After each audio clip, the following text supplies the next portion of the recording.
Well, good morning, guys. It's Pastor Andy. Today is May the 9th, and we're looking together in Psalm chapter 82.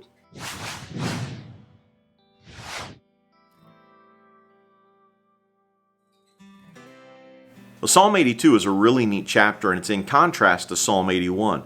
In Psalm 81, Asaph comes out against the people of Israel, and in Psalm 82, he comes out against the leadership of the nation of Israel. This is an indictment of the judges of the nation of Israel. He says in verse 1, talking about the one true judge, he said, God presides over heaven's courts. He pronounces judgment on heavenly beings.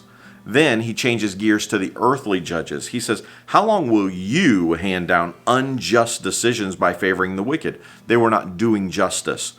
Then in verse 3 and 4, it talks about that they weren't showing mercy to those who needed mercy. And then 5 and 6 talk about them being defiant to God's will, which is in direct opposition to Micah chapter 6, verse 8, which says that we are to do justice, to have mercy, and to walk humbly before God. So these guys, these religious or these judges, not the religious leaders, but the civic leaders, the judges, were not following the plan that God had laid out for them.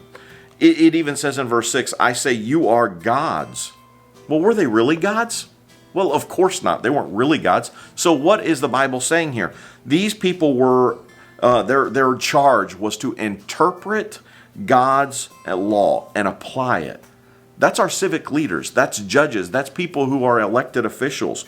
And the thing is that civil servants, what this whole chapter is teaching us, is that civil servants, people who are elected officials, appointed officials, will have to answer to God one day.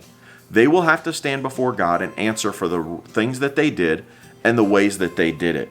And the whole thing is talking about that the privileges that they have bring responsibility. And the responsibility that comes with those privileges will bring accountability. So they are accountable before God, as are we. We are charged in Romans 13 to follow those that are put in authority, because all authority, not just some, not just the ones in the political party we like, but all authority is God-ordained authority. He is the one who puts people into places of leadership. So when we thumb our nose or raise our fist at an authority, we are thumbing our nose and raising our fist at God. Now, obviously, I'm not talking about when an authority or a leader asks us to sin or requires us to turn our back on God or something that would violate our religious conscience. I'm not talking about that. I'm talking about us being good citizens, and we are to follow the leadership that God has placed in front of us. And I say all that because of the state of the world that we're in with this coronavirus. There's a lot of people who have a lot of different opinions on it, and many of them are medical doctors. I am personally not a medical doctor. I do not have a medical education. I have a theological education, and my theology dictates that I follow what God's word says. And as a shepherd, I'm charged with caring for the sheep that God has placed under me. So I have to make decisions that, 1, line up with God's word, 2, that line up with the principles of God's word, and 3, that care for the spiritual health, the physical health, the emotional health of the flock that God has placed in my care. So we as followers of leaders have to be careful that we do not thumb our nose or stand up in opposition to authority, and we can't take that lightly. We can't do that lightly. If we are going to do it, it needs to be because of a clear violation of Scripture or scriptural principle. So as we wind down this time of COVID-19 and this coronavirus, which there is a plan to wind that down. Many churches are beginning to open their doors in certain states where the governors have seen fit. Here in Kansas City, there's still a lot of cases of coronavirus, and we're being a little bit more cautious.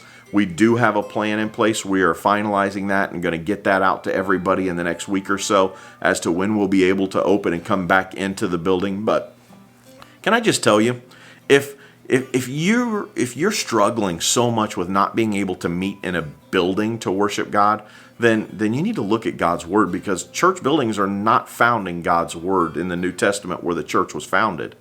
We have the Old Testament tabernacle and the temple and all of those things, but in the Bible they met daily and house to house. I mean, they were all over the place and nothing stopped them. And there is nothing stopping us from having a few people over to our house and studying God's word or doing it in different means. I have a men's group that meets on Sunday via Zoom, and we study God's Word and we talk about scriptural things together, and we are fulfilling the commission that God has left for us. We are training, we are edifying, we are lifting one another up. We're having fellowship. Just because we're not physically in the same room doesn't mean we can't accomplish the mission that God has given us. So I want us to be careful and not have a myopic view of church, that church can only happen in this building. That's not scriptural. That's not even intelligent. The Bible says that where 2 or 3 are gathered, well, yes, but does it say where they're gathered? And 2 or 3 is still under 10. So, yes, we want people to continue in groups. We want people to continue to watch the services, whether that's on the screen or whether that's live in person. And we're going to get back to that point very, very soon. There is a plan in place, and we'll be back to it soon. We're about to cross into the next phase, what the leaders call the red phase on May 11th. And then we'll be crossing over in 2 weeks later to the yellow phase, and then 2 weeks later into the green phase, where we'll be able to get back to normal as much as possible after this. But I want you to consider this today. The leaders that God has placed over us are there because God placed them over us.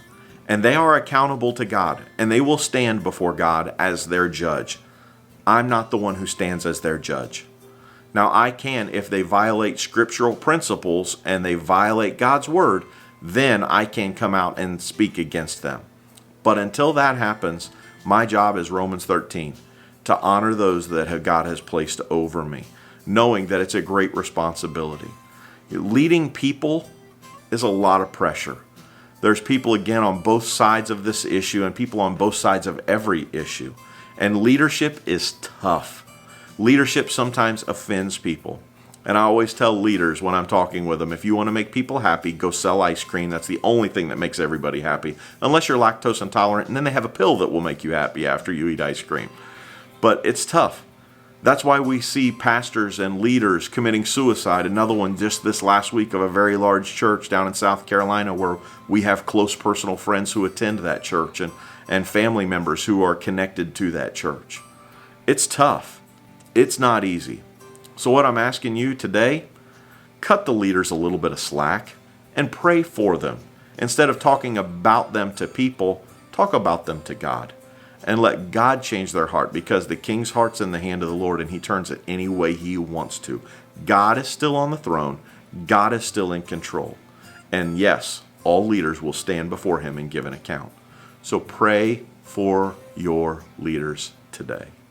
I hope you'll spend some time doing that and spend some time in God's Word. And until tomorrow, God bless you and have a great day.